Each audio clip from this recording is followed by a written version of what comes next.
February 23 to 27, 4 na araw siya. Tama ba? 23, 24, 20. O tama? Na confirmation of charges. Ganun pala siya katagal. Ano po yung Oo. magiging scenario? Akala ko isang araw lang yun eh. Oh. Naku, Maricel at Manong Ted, kuda-kuda. Oh. Sabi ko nga, naku, baka ba-bore kayo. Pero mukhang maraming Pilipino pala ang na-enjoy yung mga ganito. Senate hearing, mga quad-commerce. Baka ma-enjoy nyo to. Total of 12 hours of speaking argumentation on the part by turns. Wala naman po ditong magdedebate in a sense na tipong sagutan ka agad. By turns, bibigyan ng panahon ang prosecution, susunod na magsasalita ay victims, at panghuli yung defense. First round, opening statements. Next round, arguments, and so forth. Then closing statements. So, salitaan ito ng matagalan. May particular schedule. Pero sa isang araw, 3 oras lang yan total. Ang schedule po dito sa Pilipinas, dahil consideration yun kay Duterte na sabi parang nahihirapan ng mag-concentrate, nahihirapan ng umupo ng matagal. Kaya dito sa Pilipinas, yung airing na, yung live stream, 5:30 hanggang 6:30. Magbe-break ng 30 minutes, resume ng 7:30 to parang 8:30. Tapos magbe-break ng 2 hours, babalik na ulit parang hanggang 11 p.m. or 11:30 yung hearing. Kaya, kumbaga matagalan ang breaks, tapos saka babalik yung sa live stream. English natin itong mapapanood, total of 12 hours over 4 days. May break ng February 25. Di ko nga alam kung alam nila na ano yun eh.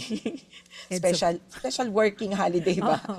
Okay. Sa Pilipinas. Parang, perfect ka. Pero parang nagpapahiwatig na, alam din namin kung anong nangyayari dyan. Pero anyway, nag-break para po din po kay Duterte. Tsaka makapahinga yung parties, yung mga lawyers na nagsasalita. Pero ito inote ko, sa last day, last hour, February 27, maghahating gabi na ito, mga 10 to 11, kukumputin ko ulit yung airing time dito sa Pilipinas. May delay kasi yung live stream ng 30 minutes. So sa last hour, ito kasi technically 10 a.m. to 4 p.m. Hague time. So sa last hour, 3 o'clock to 4 o'clock p.m. sa Hague, February 27, ay pag-uusapan ang detention conditions ni Duterte. Oh, okay. So may ganung special session para pag-usapan or i-argue. Kasi yung defense, maraming sinasabi tungkol sa health condition na binabangga dun sa that detention is no longer compatible with his medical conditions.